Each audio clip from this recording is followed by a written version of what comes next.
right from the jump, the obvious thing to talk about with is that Robin goes literal double mode in this episode and finishes off Black Maria, which I'll be honest, this is a moment I'm having trouble deciding which I like more, the anime or the manga, because on one hand the anime plays up the demonic elements of Robin's transformation more, whereas the manga, while also playing upon those elements, also feels like it leaves a little bit more to the imagination in terms of what her form looks like, and in some ways that does make it more scary. But I will also say I do like how the anime lingered a little bit longer in the lead up to the final moments before Maria was defeated, and also just really hammered on the idea of Robin turning into a demon. Like it did make the whole spectacle of the fight way more epic. So I guess in that respect the anime does win, but and really just allowing and I just really like how a lot of it was really like focused on in the final moments of this fight. I really like how a lot of it was focused on Maria's fear of Robin and just the form itself. Like Robin's form is legitimately terrifying in this episode, and it was really nice to see Maria had that same fear. Like she was legitimately paralyzed in fear by what Robin became, and I really like how it really did play up those moments, because it also made her. It just made her defeat all the more satisfying, I think. Like Maria has, for lack of a better term, been a bitch this entire fight. So just seeing her get her comeuppance, it really is just great, honestly. And yeah, just it was just, for all her taunting, all that, it's nice to see her just all kind of get flown back in her face in a way.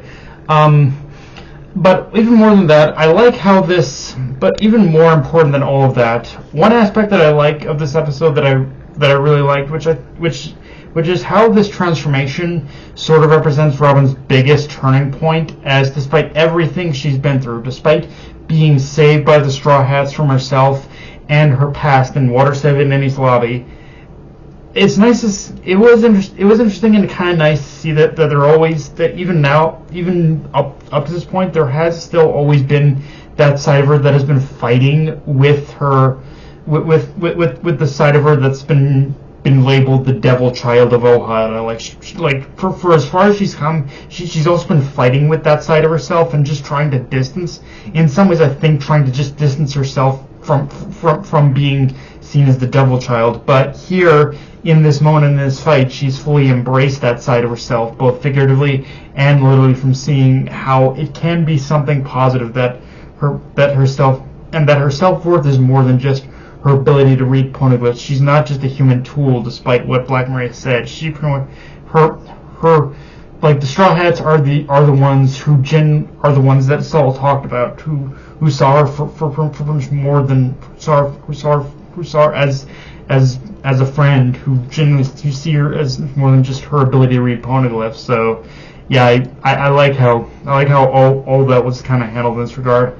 And yeah, as I said, for better or worse, I feel this fight has benefited the most from the anime, just from how it feels there's so much more that's been expanded upon within the fight itself, and getting to see more of Robin go through this like character arc. Because while I don't want to say we didn't see any of this in the manga, I do remember Oda keeping everything very minimalized. It wasn't as expanded upon, I think, as it is here.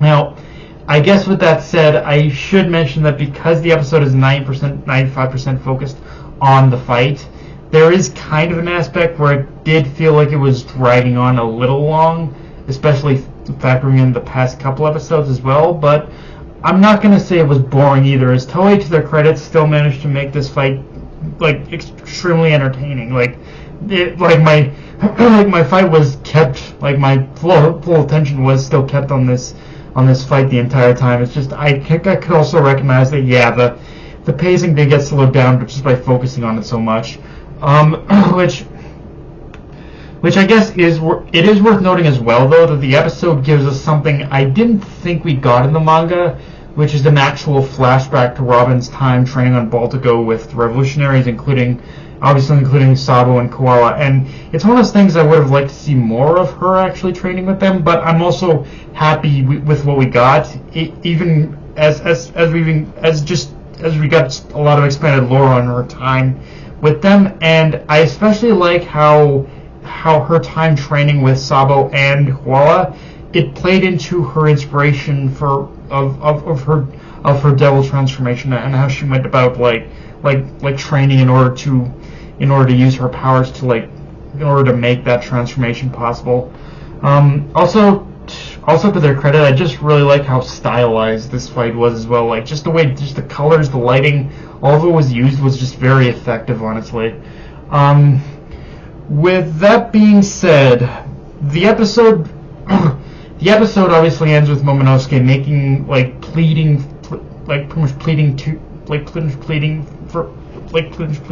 hands and knees for pleading on his hands and knees for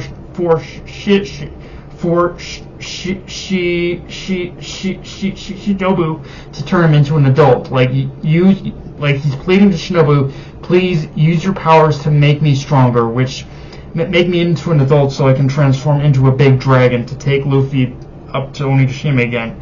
Which, getting into what I said previously about the fight with Maria dragging on a little too long, this is kind of one of the reasons why. Because the past couple weeks have felt like we only move an inch, if barely, when it comes to Momonosuke, and this is part of every episode. So this is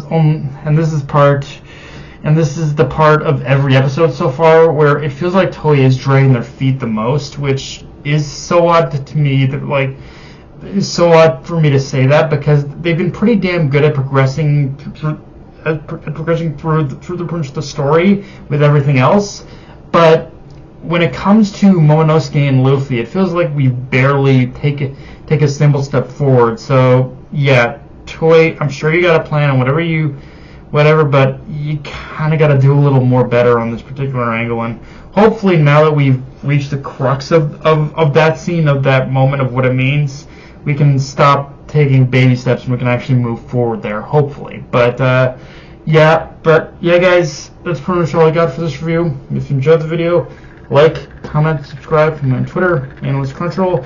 Be sure to notification bell, hit the subscribe button, and share the video around, guys. Dark Knight Anime, signing off. Later, everyone.